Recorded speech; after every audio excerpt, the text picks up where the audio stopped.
Bonjour, je vais vous parler d'astrologie ce soir, cet après-midi du 27 décembre 2015, et plus spécialement de stratégie. Il semble que les astrologues ont oublié l'importance de la stratégie et de ce qu'on appelle les positions stratégiques.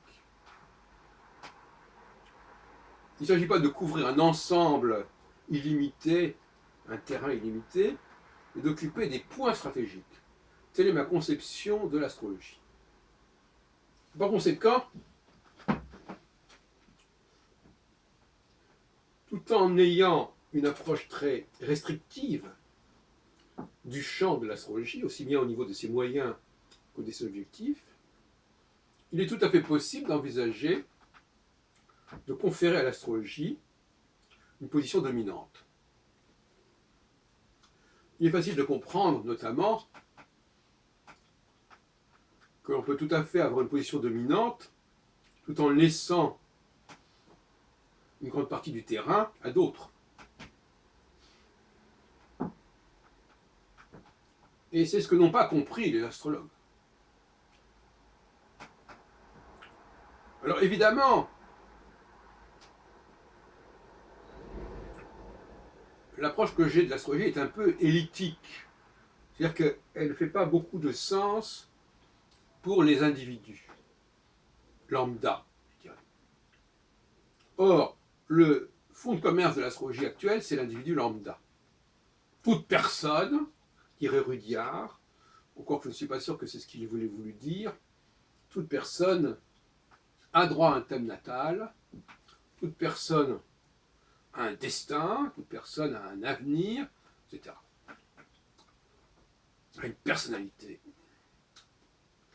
Je crois que c'est une fausse route, une fausse voie. Il vaut mieux dire que l'astrologie est l'astrologie à la fois des princes et des peuples. Donc elle est aux deux extrêmes. Les deux grands pouvoirs dans notre société, ce sont les leaders et ce sont les foules, comme dirait Gustave Le Bon.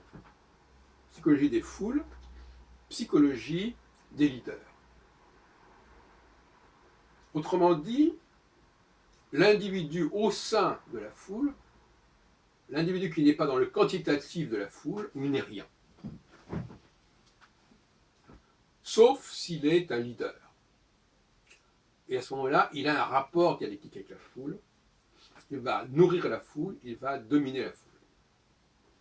Donc soit on est un leader qui domine, le mot domine vient du latin, qui veut dire le maître, soit on est un élément quantitativement signifiant au sein de la foule, c'est-à-dire qu'on n'est rien en tant qu'individu, mais on est tout en tant que collectif. Ce qui est exactement d'ailleurs la devise inverse de celle de la Révolution, qui disait « Nous ne voulons pas d'entité, nous ne voulons que des individus face à l'État ». Cette conception du citoyen qu'a adopté l'astrologie est une erreur. Le citoyen, astrologiquement, il n'est rien. Ce qui est important, c'est l'ensemble, c'est l'assemblée des citoyens, et non pas le citoyen lambda, ou bien c'est le chef, le leader, le Führer, en allemand. Il faut bien comprendre, mes chers amis, que tout ce qui n'a pas une certaine intensité, une certaine puissance, est dérisoire. Pourquoi c'est dérisoire? Parce que c'est imitable, parce que ça peut être falsifié. Et une expression de Karl Popper qui reproche à l'astrologie cette question de la falsifiabilité. Je peux fabriquer de toutes pièces, pour un temps court, un objet. Je peux fabriquer de toutes pièces une personne, de façon très limitative. Mais cet espace-temps court ne vaut rien. Parce que nous pouvons faire n'importe quoi dans l'espace-temps court. Nous pouvons, l'espace-temps court, c'est le temps des illusions, c'est l'espace des illusions. Sur le moment, on peut avoir l'illusion de quelque chose qui existe, quelque chose qui a une importance, et finalement, ça n'a qu'un instant. Ça ne vaut que pour un instant. Parce qu'on peut imiter, on peut faire semblant, on peut laisser croire, par exemple, qu'un singe parle au prix d'un montage, au prix d'un voilà, enfin, d'un travestissement, d'un déguisement. Les contrefaçons se situent dans un espace-temps court. Au bout d'un certain temps, le masque tombe. Donc tout ce qui est de l'ordre du masque n'a aucun intérêt au niveau scientifique. Tout ce qui peut être contrefait, fabriqué de toutes pièces, n'a aucun intérêt. C'est pour ça que les sciences humaines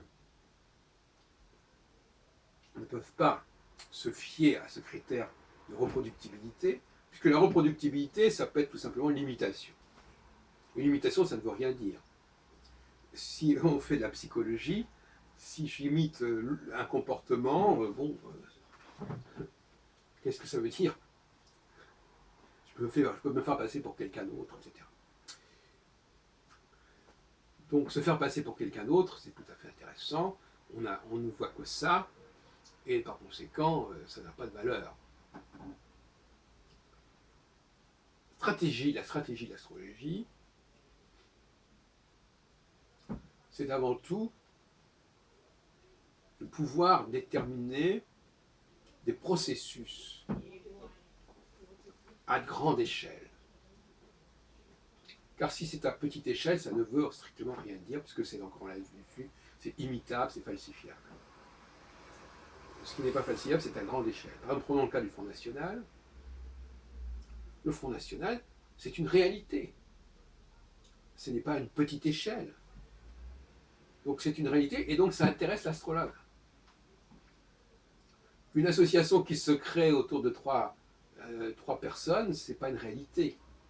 N'importe qui peut avoir une velléité de ce genre. Qu'est-ce que ça prouve? Combien de temps ça va durer? Qui ça concerne? Tout ce que nous pouvons inventer comme ça, de briques et de broc en quelques minutes, n'a aucune valeur. Ce que l'astrologue peut dire à son client, ça veut dire quoi? Ça n'a pas grande signification. Le client peut très bien s'imaginer pendant un certain temps que ce qu'on lui a dit est vrai. C'est une sorte de maquillage comme ça qui ne tiendra pas très longtemps. L'épreuve du temps est une condition nécessaire pour que quelque chose ait une valeur quelconque au niveau des sciences sociales et des sciences humaines en général. Autrement, dans la sorte de précarité épistémologique. Donc, qu'on le veuille ou non, l'astrologie, comme Gauquelin l'avait très bien compris, elle est dans le quantitatif. Et le qualitatif, puisque Gauquelin avait travaillé sur des personnages qui avaient une certaine réussite professionnelle, et pas le premier venu. Donc il y a le quantitatif, c'est-à-dire que ça doit être une vaste population, et le qualitatif, parce que ça va être une certaine qualité, parce que si on n'a pas la qualité, on n'a pas quelque chose de déterminant. Par exemple, quelqu'un peut être un médiocre pianiste, ça ne veut pas dire grand-chose. Par contre, s'il fait une superbe carrière de pianiste, c'est autre chose. Voyez-vous, j'ai la même question. Il faut que ça aille. Il y a un seuil critique pour que les choses deviennent vraiment intéressantes au niveau de la qualité, au niveau du nombre. Si on n'a pas la qualité remarquable, ou bien si on n'a pas le nombre, ce n'est pas intéressant. Voilà, il faut que ce soit bien compris.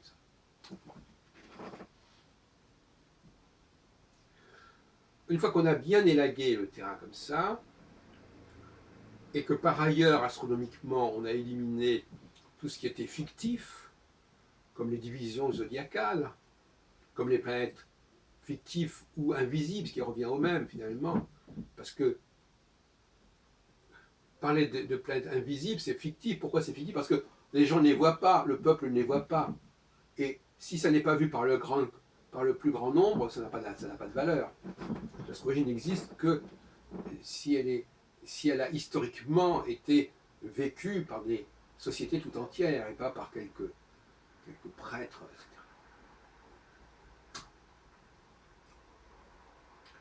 L'astrologie ne pourra se faire respecter, reconnaître, si on veut, que si elle occupe des positions stratégiques qu'elle est seule à pouvoir occuper.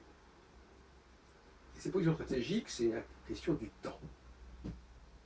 L'espace n'a pas d'intérêt pour l'astrologie.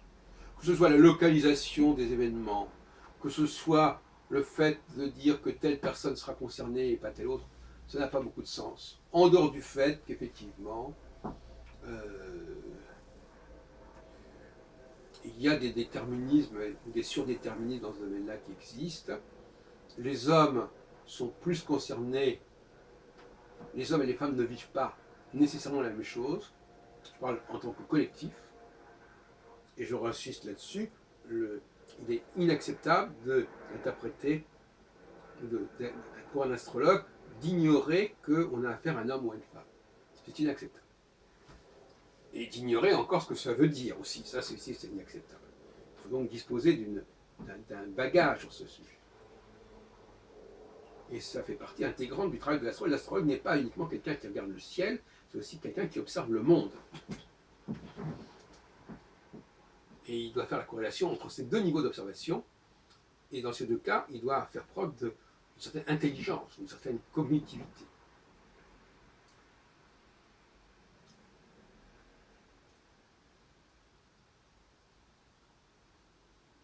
Si l'astrologie était capable de fournir ce qu'on pourrait appeler une échelle de Richter au niveau de la sismographie, ce serait déjà énorme.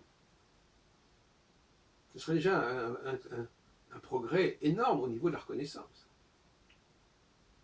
Mais les astrologues veulent aller trop loin, veulent en faire trop, et finalement ils ne font rien. Pourquoi? Parce qu'ils n'ont pas véritablement confiance en leurs outils, ou plus exactement, ils ont confiance dans une espèce de vrac, d'outils en vrac. Tantôt on prend ceci, tantôt on prend cela, tantôt c'est bon. C'est une espèce d'arsenal de bricoleurs du dimanche. Comme diraient d'autres, c'est une boîte à outils.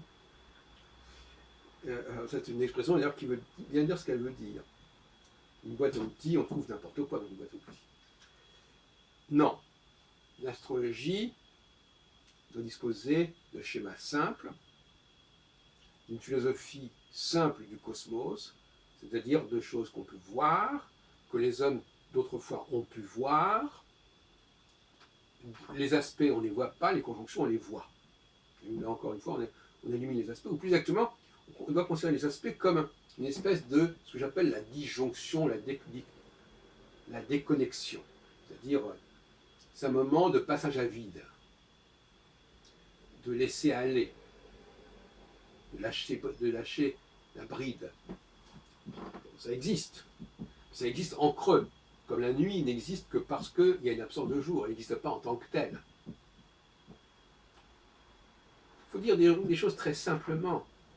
Il y a un facteur unique qui bouge, qui traverse le ciel, qui rencontre un certain nombre de facteurs, qui sont des facteurs fixes, ce sont les étoiles fixes, notamment les étoiles fixes royales, les 4 étoiles fixes royales. Ça découpe à peu près si c'est Saturne, en 4 fois 7 ans. Voilà, c'est tout. Conjonction, et puis entre les conjonctions, cette espèce de passage à vide, de roue libre, de dépression, où la société n'est plus dirigée. Il n'y a plus de pilote dans l'avion. C'est la disjonction. Il n'y a plus de pilote dans l'avion. Les sociétés s'autogèrent. C'est-à-dire que c'est une sorte de mouvement comme ça de foule. Mouvement de foule. En dehors des partis, qui est une sorte de flux comme ça, qui inonde la cité. Où il n'y a pas de contrôle. D'où le malaise de la classe dirigeante face à des mouvements populaires comme 2011, comme 1968, etc. C'est-à-dire, voilà, ça existe, c'est là, mais les chefs ne sont pas en mesure de canaliser tout ça. Pourquoi? Parce que l'énergie conjonctionnelle, elle fait défaut. Parce que la conjonction n'est plus là. On est entre deux conjonctions, dans une sorte de no man's land conjoncturel.